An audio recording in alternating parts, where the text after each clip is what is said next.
Guys, the whole Wendy Williams situation is getting scarier by the minute, and it feels like we're stuck in some twisted movie plot. You know, all those warnings from folks like 50 Cent and others about what happens when celebs go off the deep end? Well, it seems like they were onto something. Word on the street is Wendy's being held captive by these shady guardians who've put her under financial lockdown. And rumors are swirling that the new documentary, Where is Wendy Williams, that just dropped, is all part of some master plan to paint Wendy as this unstable mess who needs someone to babysit her finances. And according to the rumors, 50 Cent himself is supposedly gearing up to spill some major tea on the whole situation. So what the heck is really going down? Well, let's dive in. So nobody's brushing off Wendy's struggles over the years, but what's really messing with people's heads is how Wells Fargo straight up froze her assets before they even had solid proof she was out of commission. And then 2 years later, she gets hit with a dementia diagnosis. It's like they're playing games with everyone's heads. After all, Wendy wasn't just your average talk show host. She had dirt on some heavy hitters, and she wasn't afraid to dish it out. I mean, remember when she dropped hints about Diddy's DL lifestyle way back in the 90s? Yeah, that caused a whole stir and got her banned from New York stations by Diddy himself. Now, rewind to the glorious 90s when Wendy and Diddy were practically intertwined in the entertainment scene. Diddy launches Bad Boy Records in 93, and guess who's rocking the New York radio waves in 94? None other than Wendy herself. Their relationship was more like frenemies, especially in 98 when Wendy decided to stir the pot. She did what Wendy does best, spread some rumors. This time it was about Diddy's sex preference, suggesting he might be gay. Now, we've heard this rumor float around before, but Wendy gave it a spotlight, and oh boy, did it cause a stir. Once the news reached Diddy's ears, he didn't take it lightly. Nope, he pulled some major strings and got Wendy booted from her radio gig. But Wendy wasn't done.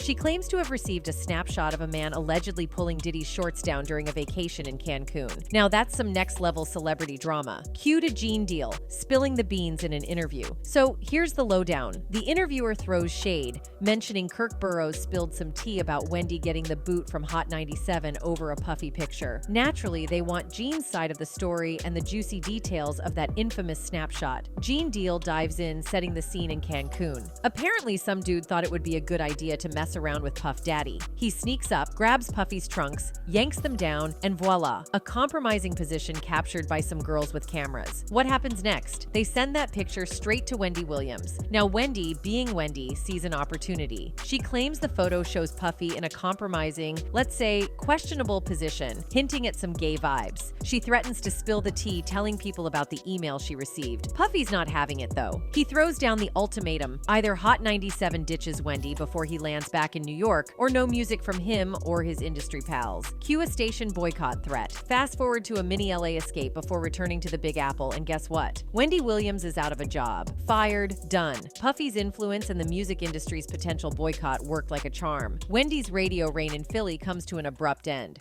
Was playing with Puff. He went behind him and grabbed his trunks and pulled them down. Some girls that was taking pictures. They took that picture and emailed it back to Hot 97 if they didn't get rid of her before he got back in New York, that they was not going to get any music from any. Everybody was going to boycott their station. We was out in LA for about 3 days before we landed back in New York. Wendy Williams was in the radio station in Philly. Now let's time travel to 2013 when Wendy briefly opens up about this mess. She drops truth bombs, pointing out the homophobia in hip-hop. Talking about someone possibly being gay was a bigger deal back then, she says. And who was at the center of it all? Our girl Wendy Williams, who practically faced a modern-day witch hunt for daring to spill the hip-hop tea. There was a radio personality once upon a time. Her name was Wendy Williams, and she was practically burned at the stake for talking about such. Honestly, major kudos to Wendy for keeping it real and standing her ground through all the chaos. You've got to admire her unapologetic take on things. Love it or hate it, Wendy won't back down or sugarcoat her opinions, and that's what makes her a force to be reckoned with. And that's just the tip of the iceberg. Throughout her career, Wendy didn't hold back when it came to spilling the tea on the so-called Hollywood elite and even politicians. I don't even think that they sleep in the same suite or in the same hotel. I bet you there's such separation that she sleeps down the street at one hotel, he sleeps up the street at one hotel, that Obama was actually flirting with this prime minister. Well, here's the other picture. Look.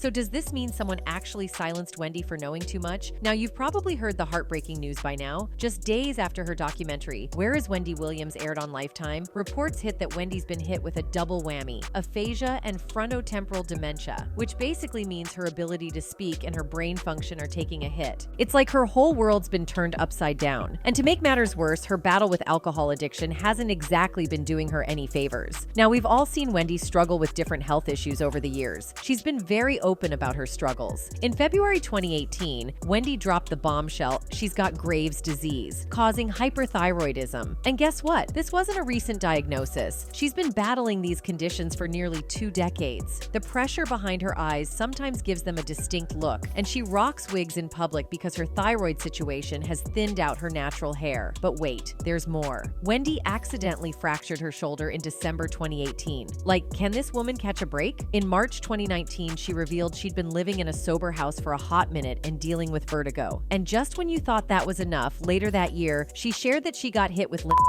a condition causing swelling in her ankles. All these health challenges forced Wendy to take several breaks from hosting her show. We're talking 3 weeks in 2018 and a whopping 6 weeks in 2019. And if you thought her personal life was on cruise control, think again. In April 2019, she dropped the D-bomb divorce. Irreconcilable differences led her to call it quits with Hunter after he fathered a baby with a mistress. And now she's dealing with aphasia and frontotemporal dementia. It really is unfortunate. Now, typically FTD comes with these big shifts in behavior and personality, plus struggles with language, which, let's face it, doesn't exactly align with Wendy's gig as a talk show host. I mean, her whole thing is communicating with flair and wit, so you can imagine how tough this must be for her. But here's the thing. Aphasia and FTD don't just pop up out of nowhere. It's a slow, gradual process, and we might have started noticing some of those struggles in her interviews before. Oz, I know, many people.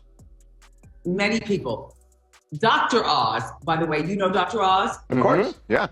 Now, while aphasia might mess with her ability to get her words out, it's not a knock on her intelligence. She's still sharp as a tack upstairs. It's just a matter of getting those thoughts from brain to mouth that's the challenge. So Wendy's team decided to put it all out there, sharing the tough news about her condition with the world. It wasn't an easy call, but they felt like it was important to shine a light on aphasia and frontotemporal dementia, not just for Wendy's sake, but to raise awareness for others too. They made it clear that while Wendy's facing some tough challenges, she's still holding on to that trademark sense of humor of hers. They said, the decision to share this news was difficult and made after careful consideration, not only to advocate for the understanding and compassion for Wendy, but to raise awareness about aphasia and frontotemporal dementia. Wendy is still able to do many things for herself. Most importantly, she maintains her trademark sense of humor and is receiving the care she requires to make sure she is protected and that her needs are addressed. She is appreciative of the many kind thoughts and good wishes being sent her way. But here's where things start to get fishy. Fans are buzzing with speculation, because it seems like Wendy's dementia diagnosis conveniently pops up right after Wells Fargo drops the bomb that she's incapacitated and locks down her assets. Coincidence? Some folks aren't buying it. Back in January 2022, when the iconic Wendy Williams show got yanked off the air, things took a wild turn. Wells Fargo comes out of left field and slams the brakes on Wendy's accounts, claiming she's not fit to handle her finances and needs a guardian. They even take it to court, painting a picture of Wendy as some kind of incapacitated damsel in distress. And they filed a petition at the New York Supreme Court arguing that Wendy is an incapacitated person and that her situation was very concerning. But Wendy's lawyer, Celeste McCaw, fired back, accusing Wendy's former financial advisor, Lori Schiller,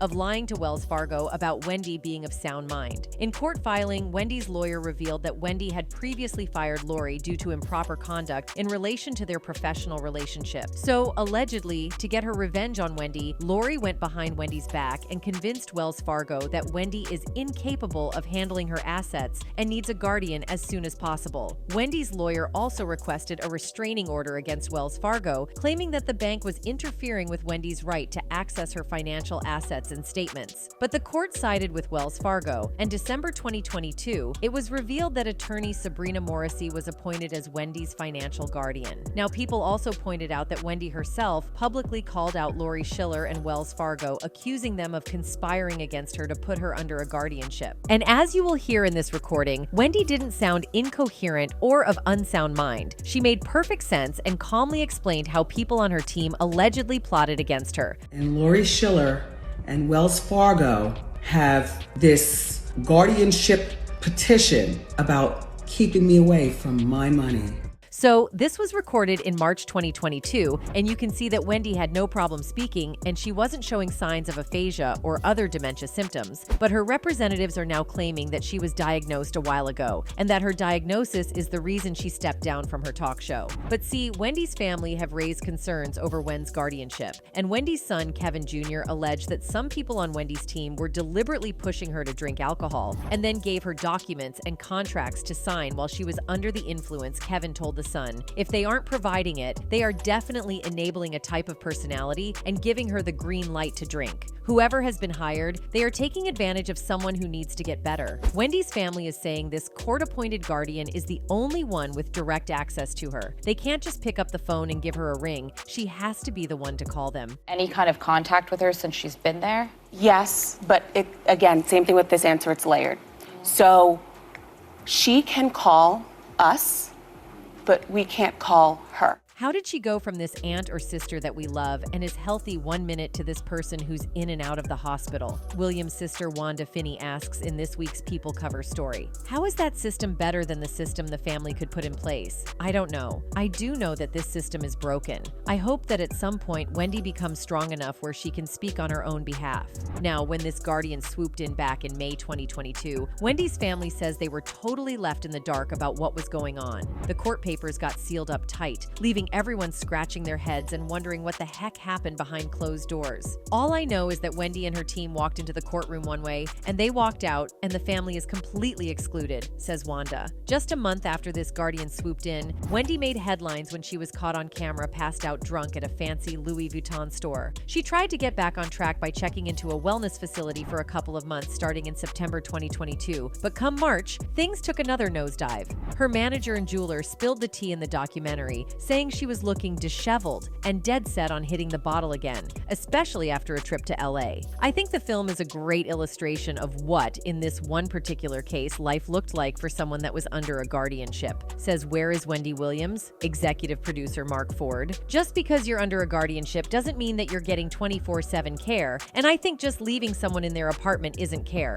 When we got to know Wendy's family, it was clear to us this was a nice family, and the question remained in our minds: why is the family not able to be a part of Wendy's life? Why is the family not able to serve as her guardian? I still don't fully have those answers. Now here's where it gets really frustrating. The documentary crew tried reaching out to this guardian to get some answers, but they got the cold shoulder every single time. So we weren't able to really ask the questions that we would have loved to have asked, like, what's going on here on a daily basis? And why is there no food in Wendy's apartment, for example? Simple things that we were able to see just because we were there so often, Ford says. They finally pulled the plug on filming in April 2023 after finding Wendy in a pretty scary state at her apartment, with her eyes rolled back and all. But it gets even more complicated. See, this guardian holds all the cards when it comes to whether Wendy can leave the facility or not. And according to investigative journalist Diane Diamond, once you're in this guardianship system, it's like trying to break free from a spider's web. Super tricky. A guardian can be a family member. It could be your best friend. It could be a perfectly trustworthy commoner, so to speak, Diamond says. More and more I have discovered after investigating this for 8 or 9 years now, judges are overlooking family members, they're overlooking friends, and they're going immediately to these professional, for-profit appointees, and they're complete strangers to these wards of the court. Under the guardianship, you can no longer decide where you live, you can't spend your money, you can't vote, you can't marry, you can't decide what doctors you're going to see or what friends can come, says Diamond. You have no rights. Somebody on death row has more rights than a person put under a guardianship. I'm not exaggerating because at least they can hire their own attorney and they can make phone calls. Once a person is placed under a guardianship, Diamond says it can be hard to get out of.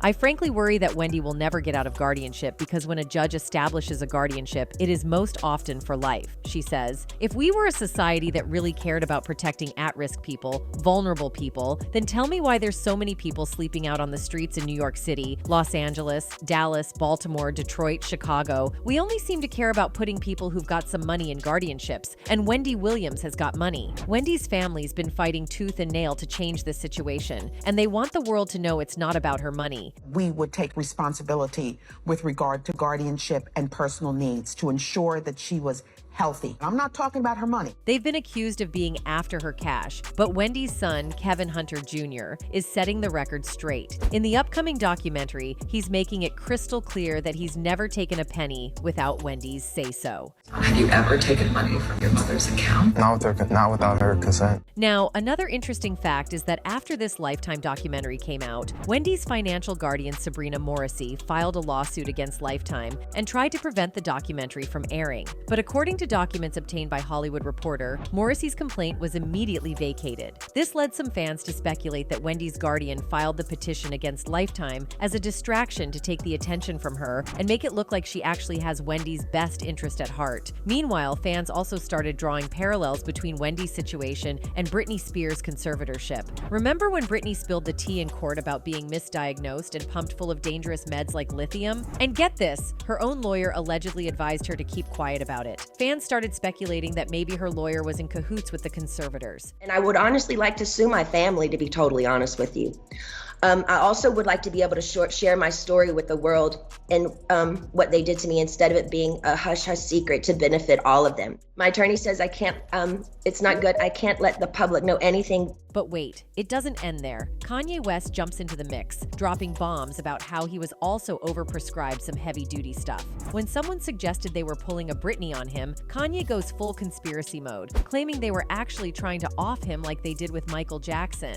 And I refuse to take this, right? You understand that if I had taken the medication, I would not be here and it would have been, he was deeply troubled. We miss him. We love his music, though. And if that's not enough, let's throw in Dave Chappelle's bombshell revelation from years back. He straight up dipped to Africa after turning down a massive $50 million deal from Comedy Central because they were trying to push some serious meds on him. He rolled up on OPR show to talk about this. He was trying to explain that big money deals isn't all sunshine and rainbows. They come with some serious strings attached. OPR hit him with questions like, colleagues reported you became increasingly paranoid. Would you say you were paranoid? And Dave responded with, sure, what's a black man without his paranoia? You win $100 and you're still looking over your shoulder on the subway. Colleagues were quoted as saying that you had become increasingly.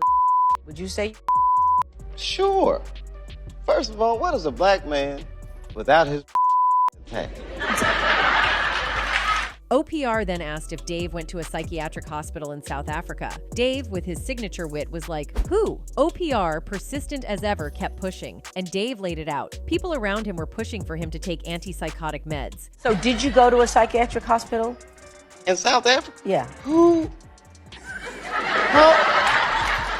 He spilled more tea, talking about how folks were trying to get him on meds, and he wasn't having any of that control game. He straight up said, I'm not taking this medicine, man, because I know these people be trying to control you or maybe discredit you. I was afraid. Even after OPR insisted he was just stressed, Dave kept it real, saying, no question, but it's very stressful for someone to constantly walk behind you and say you're insane. But you were stressed out. That's why. There's no question. But it's very stressful for someone to constantly walk behind you and say, you're insane. He also explained how hitting that new level messes with your head, needing time to adjust to the whole new vibe. Dave's been in the showbiz game since he was 14, so he's seen the behind-the-scenes drama unfold. When OPR pressed him about the stories he's heard, he got real about stars like Mariah Carey snagging big deals and then suddenly going off the rails. Laurence Olivier, too, waving a gun on the street, claiming they're out to get him. It's that weird stuff that happens when they're on the brink of the next big career move. I mean, you see before, look, Mariah Carey